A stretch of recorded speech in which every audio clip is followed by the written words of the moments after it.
Shalom and good morning. అందరు సంతోషంగా ఉన్నారు కదా?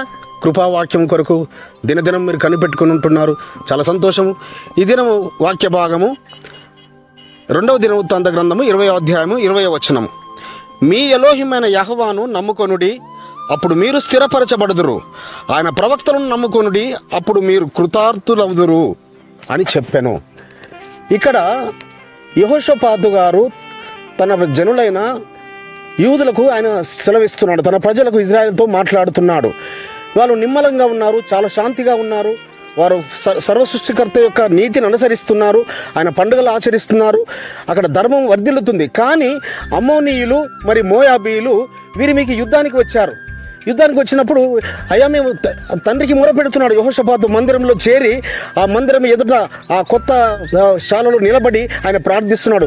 ఓ సైన్యములకు అధిపతియగు యెహోవా, మేము మీ నీతిని అనుసరిస్తున్న వారము, మా పితరుల ఎడల మీరు మేలు చేస్తూ వచ్చారు. ఇదిగో శత్రువులు మా మీదకి అయ్యా మూకగా వచ్చారని ఆయన కన్నీరు విడుస్తూ ఇజ్రాయెల్ ప్రజల ఎదురు ప్రార్థన చేస్తున్నప్పుడు ఆ పరలోకపు సన్నిధి నుంచి పరిశుద్ధాత్ముడు ఆ యొక్క లేవి వంశంలో ఒక యవ్వనస్తుడు మీకు దిగి వచ్చి ఆ యవ్వనస్తుడితో ప్రవచనం చెప్తాడు.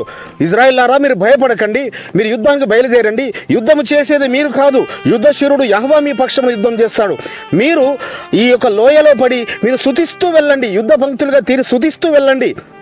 అప్పుడు శత్రువులతో యుద్ధం చేసేవాడు యెహోవాని సెలవిచ్చినప్పుడు వారు అదే విధంగా వాళ్ళు స్తుతిస్తూ వెళుతున్నారు.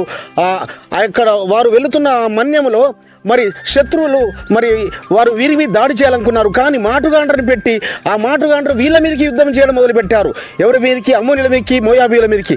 అప్పుడు మోయాబీయులు అమ్మోనీయులు ఒకరినొకరు కొట్టుకొని వాళ్ళే ఒకరినొకరు చంపుకొని ఆ లోయలంతా శవాలతో నిండిపోయింది. వీళ్ళు యుద్ధ పంక్తులుగా తీరి స్తుతిస్తూ వెళ్ళారు. వీరు ఏం చేశారు? ప్రవక్త మాట విని స్తుతిస్తూ వెళుతున్నారు, గానములు పాడుతూ వెళుతున్నారు, వాయిద్యాలు వాయిస్తూ వెళుతున్నారు. యుద్ధము చేయలేదు వారు, యుద్ధము యెహోవా చేశాడు. మరి అప్పుడు వారి యొక్క ఆ ప్రాంతంలో శవాలన్నీ పడిపోయి ఉన్నాయి. వారి యొక్క ధనాన్ని దోచుకోవడానికి, వారి మీద ఉన్న బంగారము అవన్నీ దోచుకోవడానికి 3 రోజుల సమయం పట్టిందట. అందుకే ఆ లోయకు బెరాకా లోయ అని పేరు పెట్టారు. బెరాకా లోయ అనగా స్తుతి లోయ అని. సో మరి వాళ్ళు స్తుతించి జయము పొందుకున్నారు, గొప్ప ఆశీర్వాదం పొందుకున్నారు. 3 దినములు విస్తారమైన సొమ్ము దోచుకున్నారు. మరి అట్టి కృప మన ఎడల మరి మాటలు మాట్లాడే వారిని కూడా ఆ పరలోకపు తండ్రి యుద్ధం చేస్తాడు. మనం మాత్రం స్తుతిస్తూ ప్రార్థిస్తూ వెళ్ళాలి. పరిశుద్ధులారా, అట్టి కృప మనకు ఆయన అనుగ్రహించును గాక. ప్రార్థించుకుందాం. పరిశుద్ధుడైన తండ్రి, అబ్రహాము, ఇస్సాకు, యాకోబుల ఎలోహిం, మా పితరుల ఎడల మీరు యుద్ధములు చేశారు, మిమ్మల్ని స్తుతిస్తున్నప్పుడు జయమునిచ్చినారు. మేము కూడా మిమ్మల్ని స్తుతిస్తూ ప్రార్థిస్తూ మా పక్షం మీరు జయం చేయవారు ఉన్నారు. మీకు స్తోత్రములు చెల్లిస్తూ యెహోవా మెస్సీయ నామమున స్తుతించి వేడుకుంటున్నాము పరమ తండ్రి.